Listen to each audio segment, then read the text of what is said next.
Bloody Mary. Une nuit, dans un grand manoir, une lumière disparaît soudainement.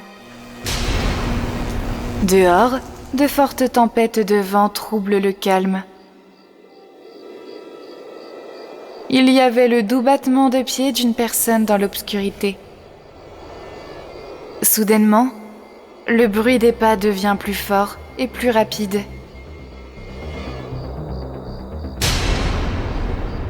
Un bourdonnement fort de l'ouverture d'une vieille porte. Une belle fille se dirige vers une pièce, une bougie allumée à la main.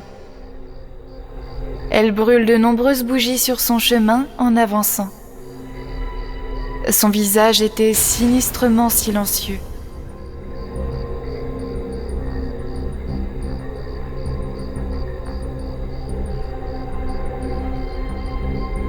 Elle brûle 4 bougies près d'un miroir.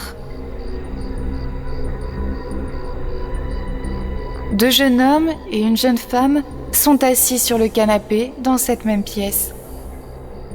Tout le monde observe la jeune femme attentivement. La fille s'appelle Rosaline. Salut les amis, comment allez-vous? Désolée pour le désagrément. Parfois, nous avons des pannes de courant ici. Nous allons bien, Rosaline. Comment vas-tu? Je vais très bien.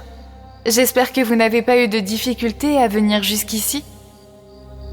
Non, c'est un endroit très intéressant. C'est merveilleux. C'est une zone très déserte. Ça a l'air très dangereux.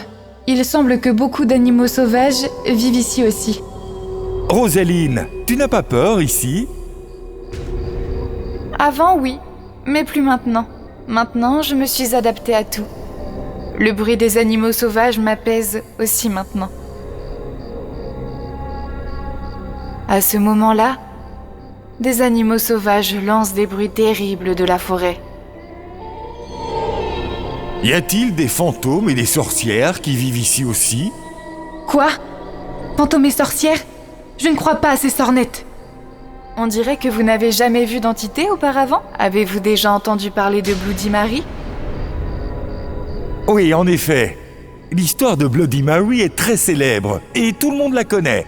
J'ai également entendu parler de Bloody Mary. La légende dit que si quelqu'un prononce 3 fois le nom de Bloody Mary en allumant 2 bougies devant un miroir, elle apparaît instantanément.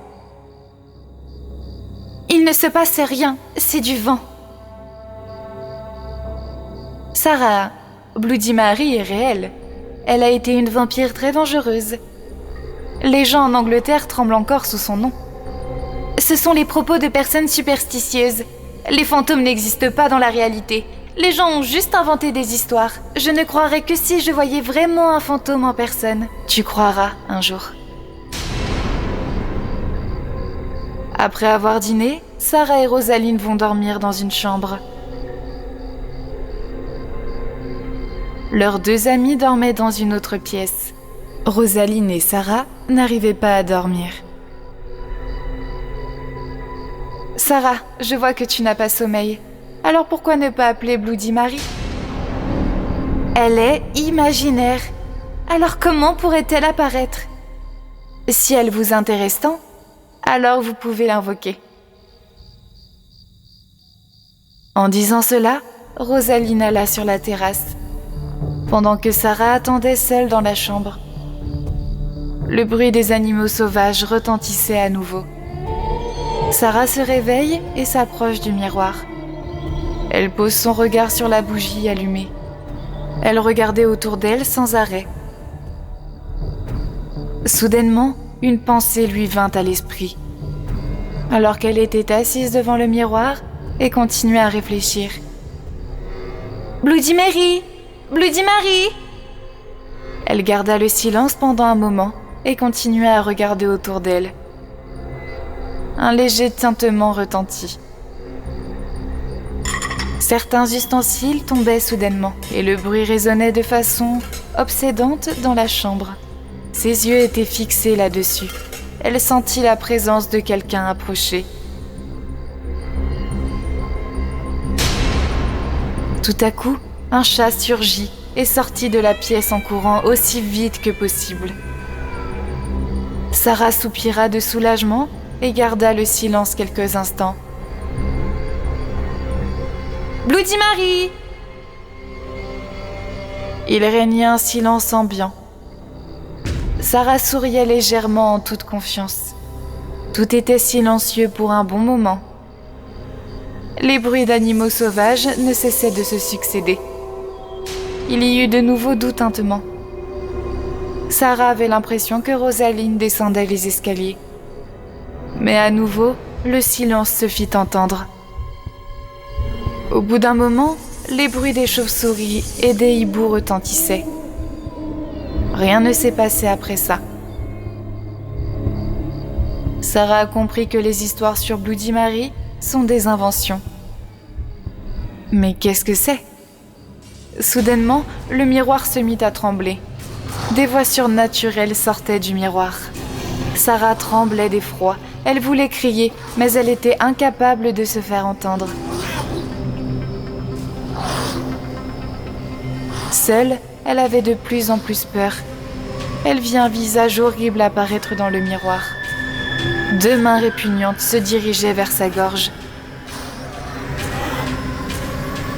Quelques instants plus tard, Sarah saignait. Sa gorge était gravement blessée. Elle réussit à se dégager le cou et s'enfuit. Elle est tombée de façon désordonnée au milieu de la pièce, puis s'est relevée et a recommencé à courir. Sous la forme de la mort, Bloody Mary la poursuit violemment. Des voix fortes, terribles et des cris rompaient le silence. Sarah continuait à courir et à courir.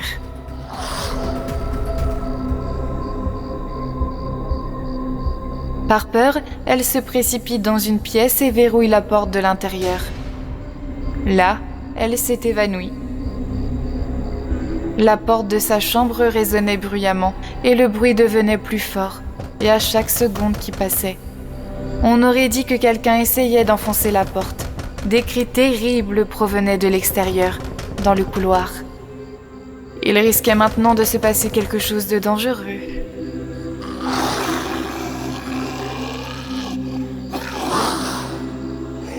Rosaline était enfin redescendue de la terrasse. Ses yeux tombèrent sur Bloody Mary. Elle était dos à Rosaline. Le cri de Rosaline retentit et elle prit la fuite. L'effroyable Bloody Mary suivait désormais Rosaline. Lorsque les amis de Rosaline aperçoivent cela, ils ne tardent guère à se sauver. Effrayés, ils se précipitent vers une autre pièce et avec un soupir de peur et de soulagement, s'assoient là, la porte fermée. Maintenant, la porte de leur chambre frappait bruyamment. « Nous n'ouvrirons pas la porte. Ouvre-t-on la porte à la mort ? Silence ! Ouvrez la porte ! Vite !» Et c'est la voix de Rosaline. Vite, ouvre la porte et referme-la très vite. Ouvre-la toi-même, j'ai trop peur pour le faire. Le premier ami fait rapidement entrer Rosaline et a refermé la porte. Où est Sarah ? Je ne sais pas. Qui a invoqué Bloody Mary ? Rester ici maintenant, c'est se régaler de la mort. Il semble qu'elle l'ait appelée plusieurs fois. Alors, elle est venue lui rendre visite pour de vrai. Maintenant, comment échapper à cette entité ? Oh oui, je me souviens, nous devons appeler le père Anthony. Rosaline appelle le père Anthony. Et après un moment, il se rend lui aussi au manoir. En entrant dans le hall du manoir, il voit Bloody Mary attrapant Sarah, l'amie de Rosaline. La mort de Sarah était imminente. Le père Anthony tenait la croix dans sa main et il appela Bloody Mary d'une voix forte.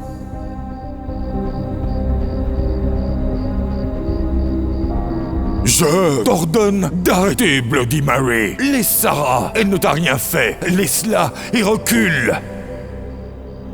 Qui t'a invoqué ici ? Tu dois partir. Je t'ordonne de la laisser.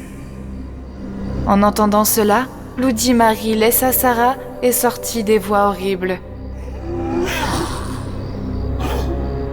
Bloody Mary! Bloody Mary! Va-t'en! Va-t'en! Bloody Mary tomba lentement, avec de terribles cris qui sortaient encore de sa bouche. Elle devint invisible en un instant, et une fumée noire se répandit tout autour. Sarah se réveilla lentement, elle toussa.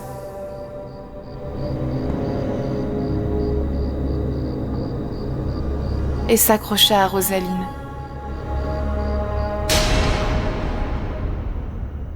Fin.